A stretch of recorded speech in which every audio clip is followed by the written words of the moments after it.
Gordon slipped down for a 1-yard loss. Michael Taft there for Texas. Ollie Gordon hasn't had a lot of room so far today. This Texas defense, that safety there, Taft, triggering very quickly. As soon as the ball goes into the belly of Gordon, they're coming up quickly. Alan Bowman on a design roll has Presley, who has a first down.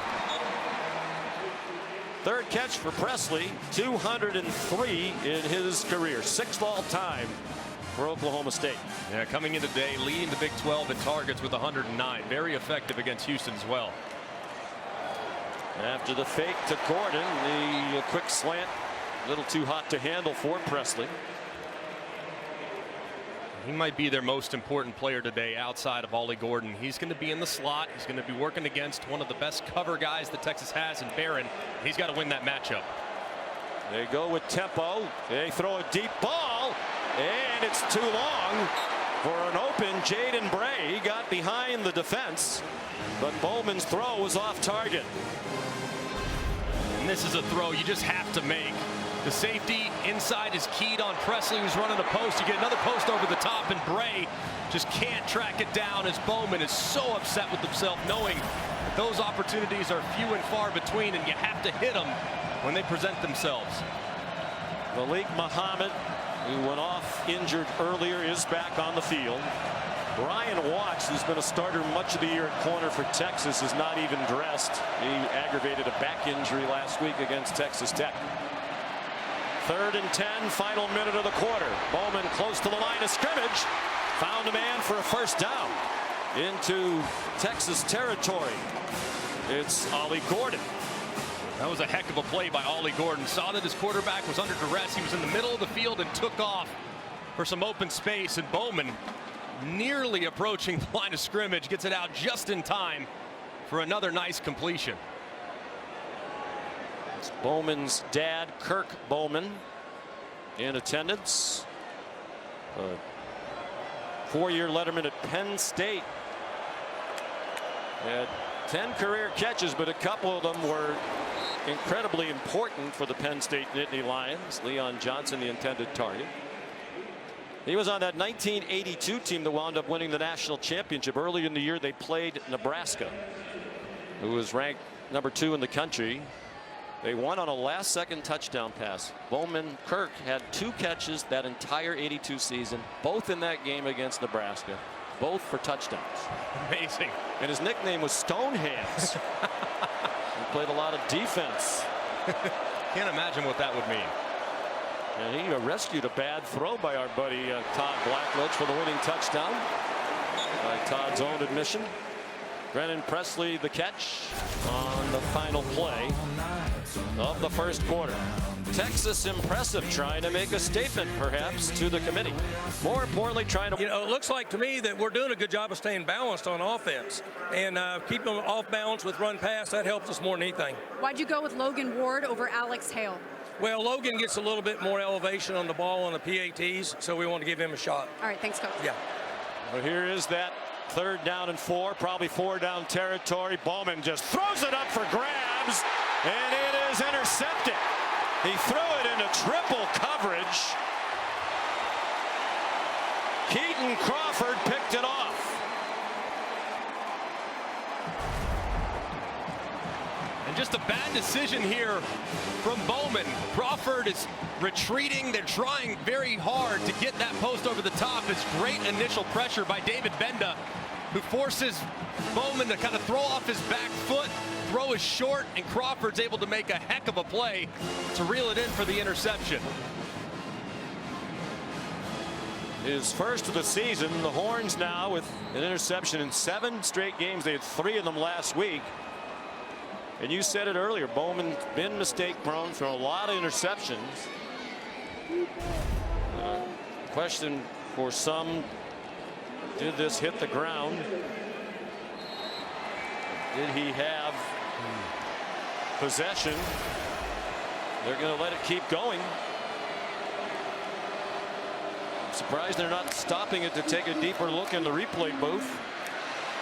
C.J. Baxter. Let's bring in Matt Austin on that last play. Matt, what'd you think? Yeah, Sean, from the first couple replays I saw, I thought it was a good interception, but that last one looked like the ball definitely touched the ground, and then as he rolled over, it looked like it was still moving pretty good in his hand. So I'm surprised they didn't take a look at this also. Yeah, does he have firm control all the way through? Twisting around there. Sanders spins away, has a first down. At the very least, why wouldn't they stop the play to take a closer look at it? You have to stop it there. I mean, it's too impactful a play. Plus territory, 3rd down, potential 4-down territory for Oklahoma State. I mean, just to take another look to be sure. Texas was able to get the snap off in time, but that was a missed opportunity, it feels like, from the officials. Sean McDonough, Greg McElroy, Molly McGrath, our officiating expert Matt Austin. I mean, that's perplexing. At least stop it, even if they wind up upholding the call on the field. It certainly wasn't obvious that it was a catch. Long throw, that one put up for grabs by Ewers, and a diving attempt by Cam Smith, who couldn't come up with it. That's the first incompletion now for Ewers. He's 12 out of 13. Just a little greedy there from Quinn Ewers. It's well played by Cam Smith, who cut off the post, and if he had kept his feet, he might have been able to reel that in.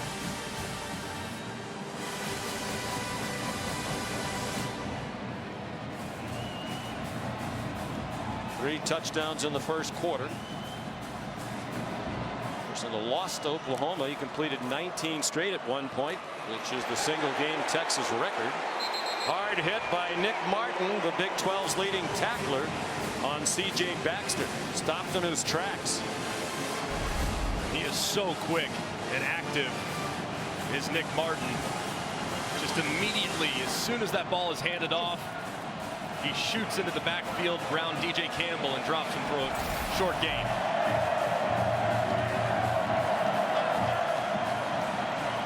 Can Oklahoma State get a stop for the first time today? They rush 4. Ewers has a man wide open again. Adonai Mitchell. He tripped up with Cowboys in hot pursuit.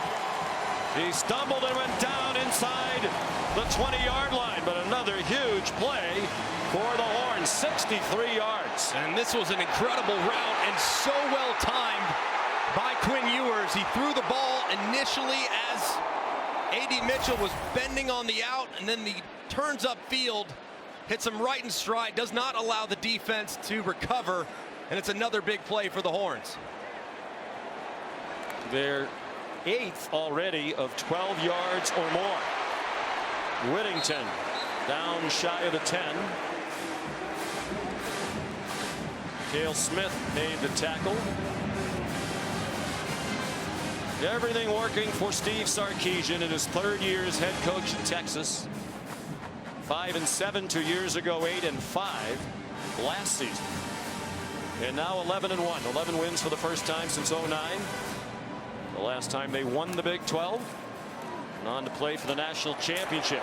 Hoping it's the same script this year. Baxter fought his way into the end zone.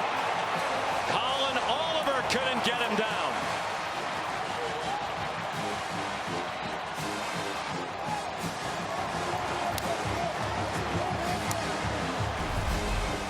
And just a great block here.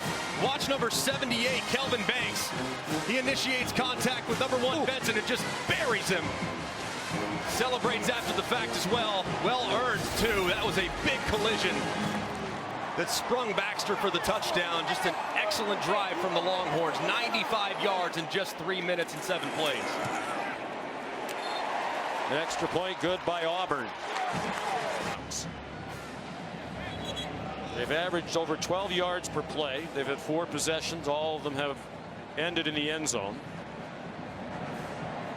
Huge difference for Ewers after last year, an okay first season in Austin.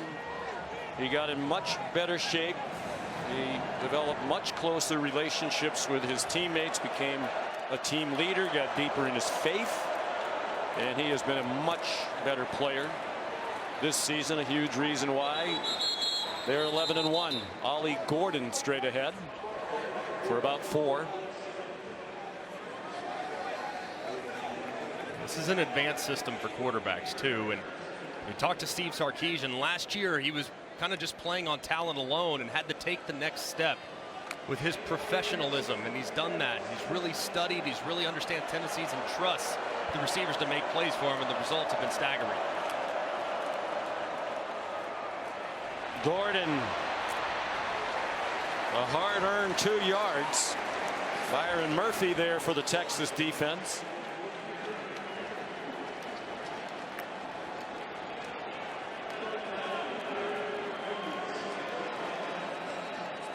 Third down and 4.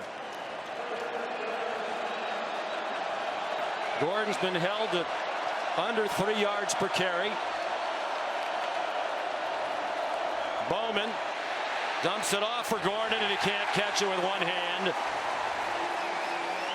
Baron Sorrell put the pressure on for Pete Kwiatkowski's defense.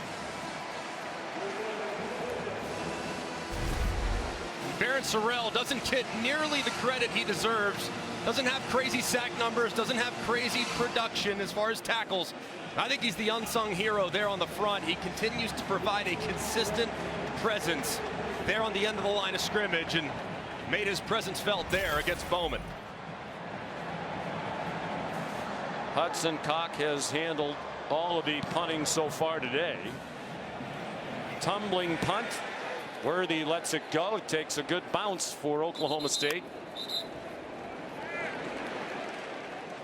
Out of bounds at the 17-yard line. 54-yard kick, and Ollie Gordon really frustrated with the way this one has started. Understandable, and they do have good leadership. They do have a lot of mature players. 11 super seniors on this roster. They've been in this position before. Last week, they've had multiple double-digit comebacks this year. They've really been a second-half team, so still plenty of time. Got to keep your cool, but at the same time, it's time to get going, both offensively and defensively, because Texas has yet to show any signs of stopping.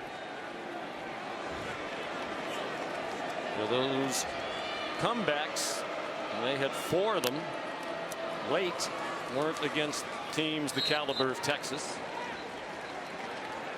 Jaden Blue, the ball carrier.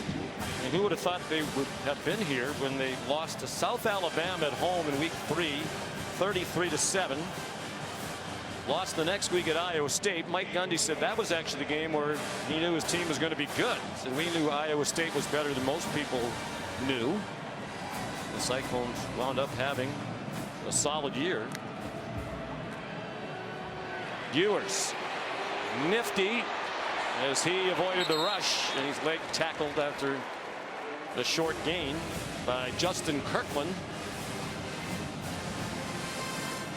Massive third down here for the Oklahoma State defense.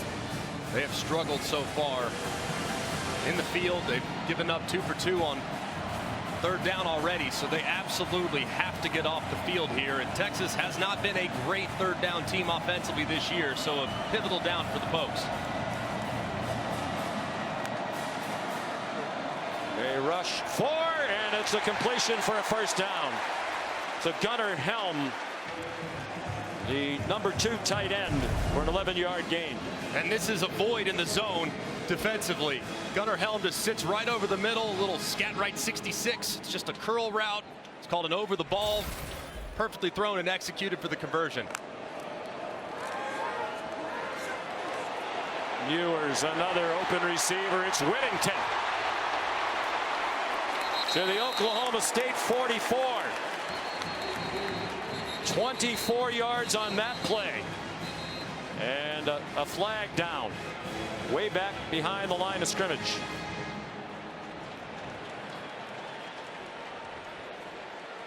Holding, number 70, offense. It's a 10-yard penalty. Replay, first down. Christian Jones, the right tackle, playing his 47th career start. And he's engaged on the end of the line of scrimmage with Oliver, who's got great quickness. Beats him initially around the edge. You see the right arm there of Jones up around the shoulder pad and helmet neck area of Oliver. The official was right there, made the call, and that was a massive one in favor of the Pokes.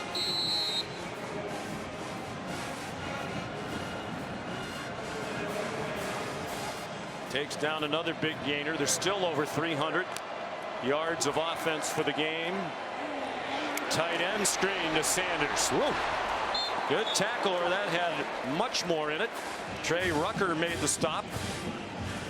One of the heroes of their win last week against BYU. He had the game-ending play, a strip in the second overtime, and fumble recovery. Nicholas Martin just kind of loses track of Sanders, who they hit on the screen. And you're right, Sean. If Rucker doesn't make that tackle, Sanders could take it to the house.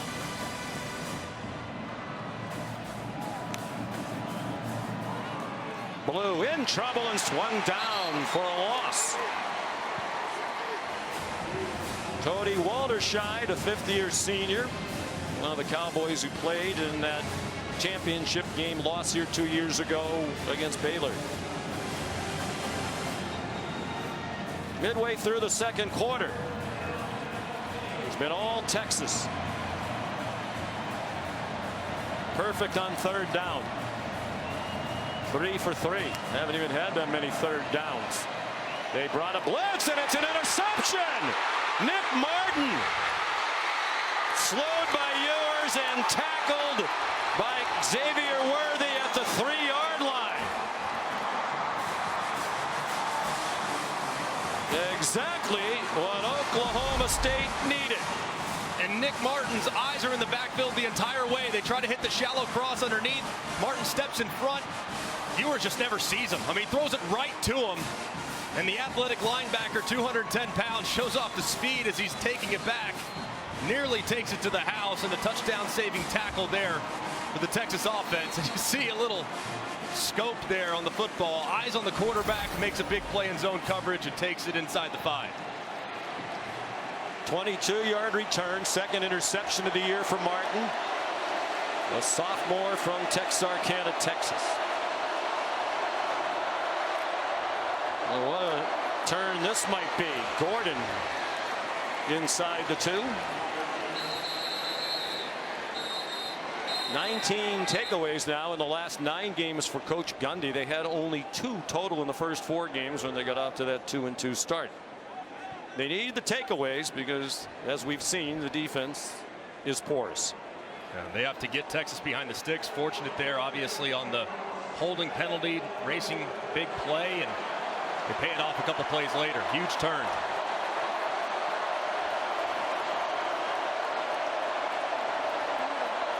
They shift 3 players, including Gordon, wide to the right. Design run for Bowman, it seemed, and they weren't fooled. Byron Murphy made the tackle. There's also a flag down along the near side at the line of scrimmage. Prior to the snap, not all of the offense was set. This is a false start. Number 80, offense. It's a 5-yard penalty, second down. And that's a killer. Try to go with a quick shift. And Bowman's got to look out and make sure everybody's set. I mean, he's the veteran, has been around for a long time. 23 years old. He had his number called, though, and he was anxious to run that quarterback draw into the end zone. But got to make sure your guys are set, because 5 yards in this part of the field is a backbreaker. Texas elected to take the penalty. 3rd and goal from the 1 would have been an option as well. Pressure on Bowman. Throws to the end zone for a touchdown. Rashad Owens. A 7-yard score.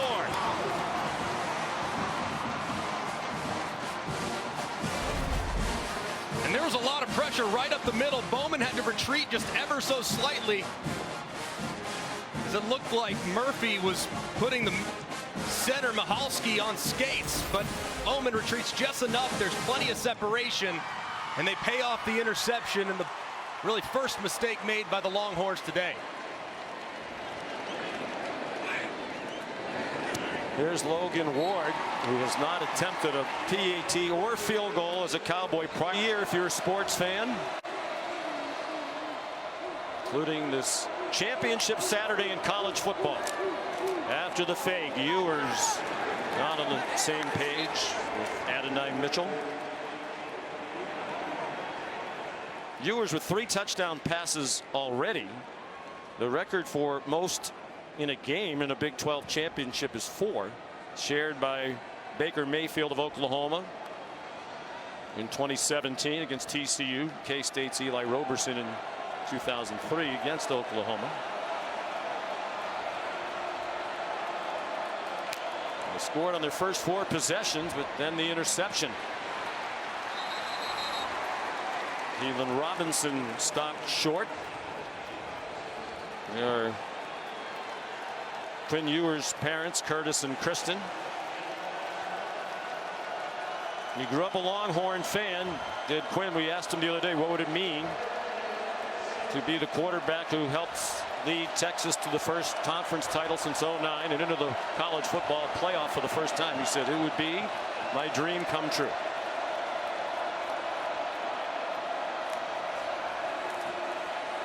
Extra rushers for Oklahoma State. They don't impact the throw. Ewers to Whittington for 18 yards and another Texas first down as we go under 5 minutes in the half. One of the few times today we've seen Oklahoma State opt to go man coverage, and Ewers did a great job of recognizing that Whittington, his big, physical, strong-handed wide receiver, had a little bit of an edge and was able to reel in that over route for a nice conversion. Whittington, a senior, actually participated in senior day each of the last 2 seasons.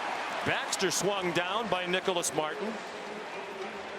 Boy, did the coaches rave about Martin. Brian Nardo said when he got to Oklahoma State in January as the new coordinator, at that time of the year, his family wasn't in Oklahoma yet, so he was in the office with Nardo late at night, 9:30 or 10 o'clock at night, and Martin was there down the hall watching film as well. Tremendous student. Whittington got away from Kendall Daniels, and they're back in Cowboy territory at the 40. That is 20 more for Texas.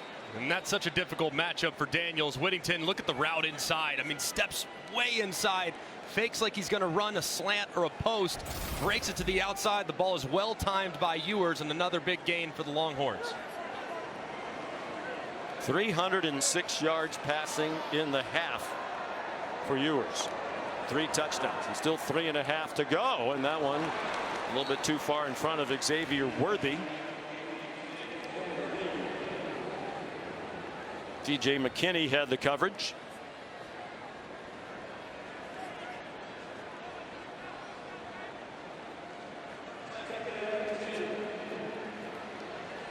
Thrill for both of these quarterbacks. Both grew up within a half hour of this stadium. Both played here at the home of the Dallas Cowboys while in high school. A screen. Another tight end screen to Sanders. Another successful tight end screen, which takes them inside the 15 to the 14. Colin Clay ran him down. And a great job, too, by the left tackle, Kelvin Banks. He gets just enough of Trey Rucker to spring Sanders up into the open field, and he's so good after the catch. I mean, for a guy that's that big, 250 pounds nearly, to move that effortlessly side to side, he is a specimen. Such a difficult matchup for the Oklahoma State Cowboys. 6'4", 243, a junior from Denton, Texas, here in North Texas. Now it's Worthy's turn down the sideline, and he tried to run over Cameron Epps at the pylon.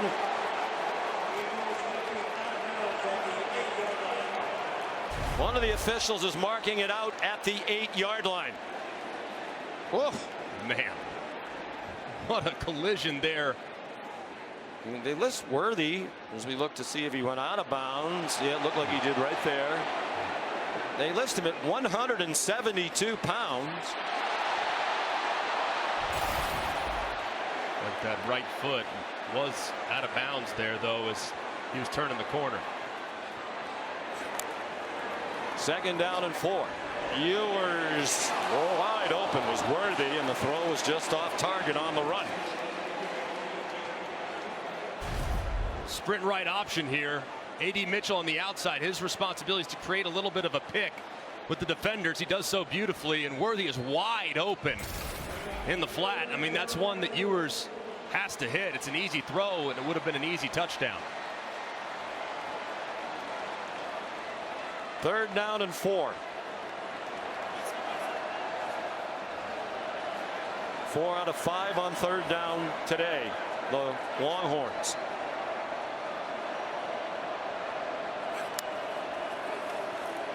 Ewers into the flat. Blue has the touchdown.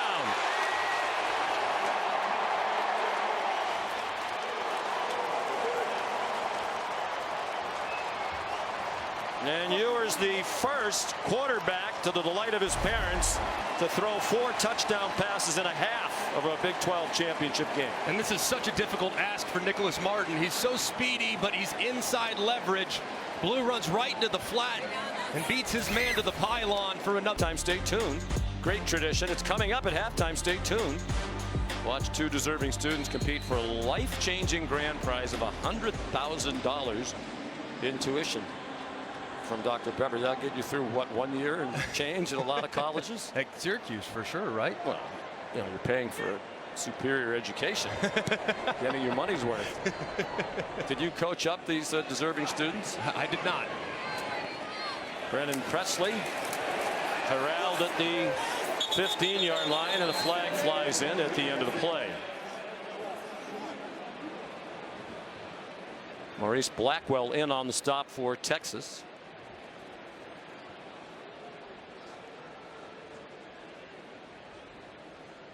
I don't know if this crew is throwing these flags or if it's still from the NFL game that went on here Thursday night. He might still be flying Personal through the foul, air. Face mask, kicking team. It's a 15-yard penalty added to the end of the return. First down. So a significant boost to Oklahoma State, which needs to take advantage, obviously, of every possession. They'll start at their own 31. With 2:04 left in the half and all 3 timeouts.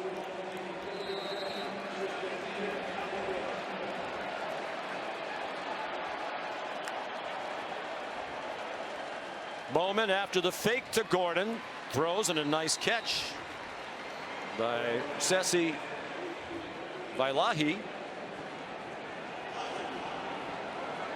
Good for a 9-yard gain. They'll get quickly to the ball. Bowman, and a nice catch on the near side by Leon Johnson. First year at Oklahoma State as a transfer from George Fox University. Private Christian school in Newburgh, Oregon. Division III. And the ball comes out. The question was it a catch for Johnson? And then a strip and a recovery. Anthony Hill popped it out. Ethan Burke recovered. Was it a catch first? And it does look there like Johnson does secure it. Firm control at that point into the belly. And then it pops out. This absolutely appears like it's going to be a fumble. And the officials are talking about it. The field is a completed catch and a fumble recovered by Texas. First down. Looked like that was the correct call, too. Johnson secured that catch, brought it into his stomach, and a great play by Hill with his right hand to dislodge that football, and a great play by Burke jumping on top of it.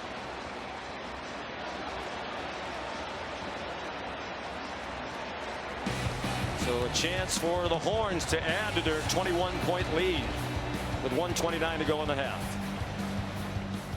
This weekend at Target, get 10% off Target gift cards with Target Circle. Scan the QR code on your screen or head to Target. Matt Austin, very quickly. Matt, what did you think on that play?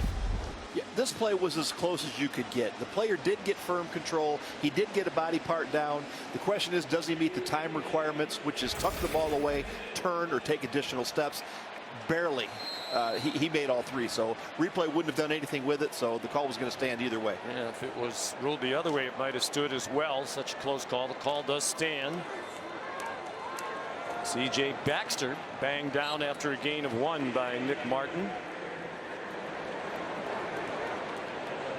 Well, Texas doesn't need to go quickly. They have all of their timeouts, and as we've seen, they can score in a blur.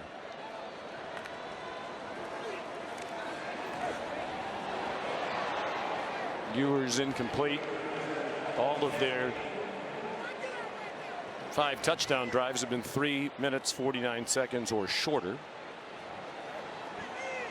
There's an opportunity here, though, in the event in which the clock is running and Texas is short of the line to gain. Oklahoma State might start to think about calling one of their timeouts, see if they can't swing a little momentum before the half.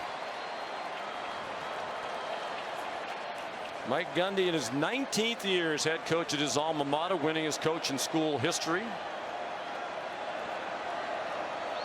Took the program to a whole nother level with what he's done. Here's another screen to the left. This time it's Baxter down the sideline. And they're going to mark him out, I believe, just short of the line to make. You see the official marking it 1 yard short of the line to gain, right in front of Steve Sarkisian, who does not hesitate. They're going to go for it on 4th down and 1.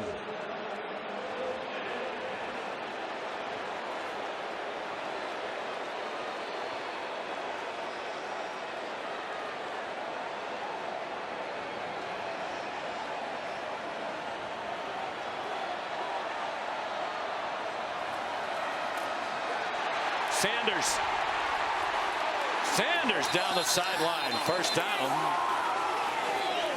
That was against the best 4th down defense in the country this season, Oklahoma State. 12-yard gain. And so many people have instituted that Bush push, the tush push, whatever you want to call it. And now all those defensive linemen are up right near the center anticipating quarterback sneak, and the changeup now has been to hand the end around. It's been very successful throughout the course of this season, and Texas finds another big gain. Just the 5th 4th down conversion against Oklahoma State all year. They came in at their opponents converting 17% of the time on 4th down, best in the country. Keelan Robinson. Took 3 Cowboys to get him on the ground, and the clock is running. And now a timeout. Timeout, Texas. This is their first of the half. It's a 30-second timeout. Game clock operator, please put 44 seconds on the game clock. Kick off your Week 13 NFL Sunday, a special 9 a.m. start time tomorrow with the Countdown crew on ESPN and the app. Of all the early breaking stories, injury updates, previews of every game. Then Monday Night Football, 8 p.m. Cincinnati and Jacksonville. Peyton and Eli have the Manning cast on ESPN2. About the Jags, 8-3, making their first appearance on Monday Night Football since 2011.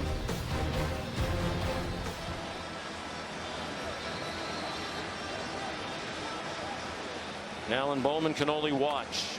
And he's watched Quinn Ewers lead Texas up and down this field to the tune of 422 total yards of offense.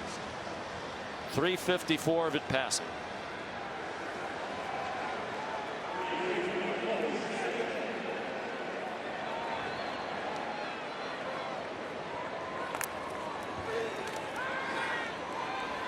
Ewers throws it away. And a good decision. They had 2 defenders nearby. Jaden Blue, the intended receiver. Big point here for Quinn Ewers. This part of the field, 3rd down, probably anticipating pressure. Oklahoma State thinking, hey, a sack here could potentially make the field goal much more difficult. So I would be thinking, if I'm Quinn Ewers, cannot take a sack, got to get the ball out quick and anticipate pressure coming from the Cowboys. They go with 5 receivers.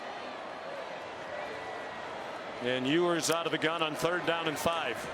Short set, and it's through the hands of Blue on the near sideline.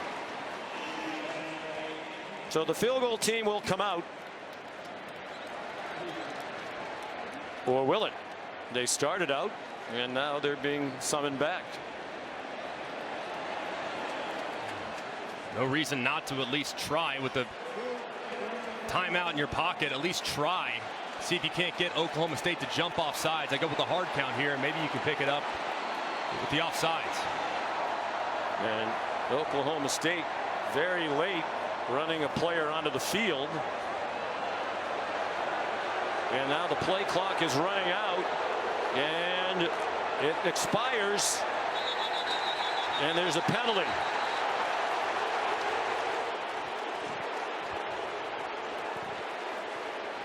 And I want to bring in Matt Austin because he had the foresight to talk to us about this before the game. Delay game, number 3, offense.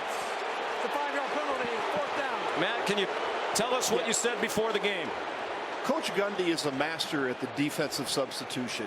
When the offense substitutes late, he pushes the rule right to the edge of getting his substitute in early enough and then having the replaced player leave at just the right pace. This could just as easily have been a delay game on the defense for them not reacting promptly enough.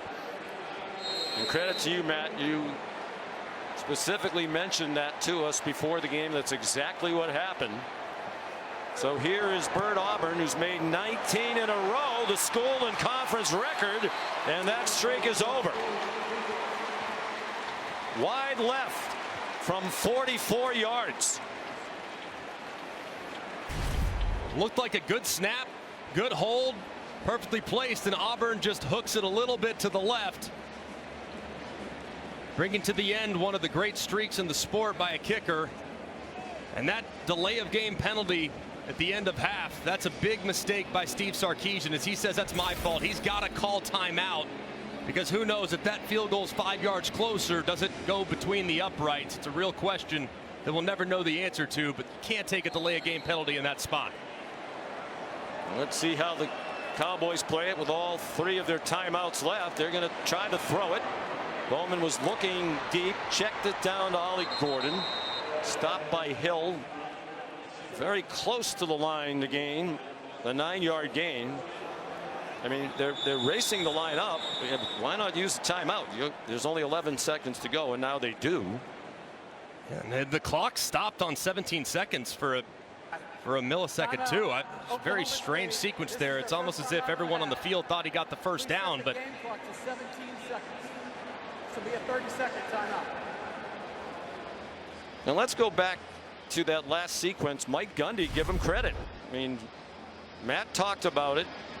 Here's the play clock running down in Texas. You know, this is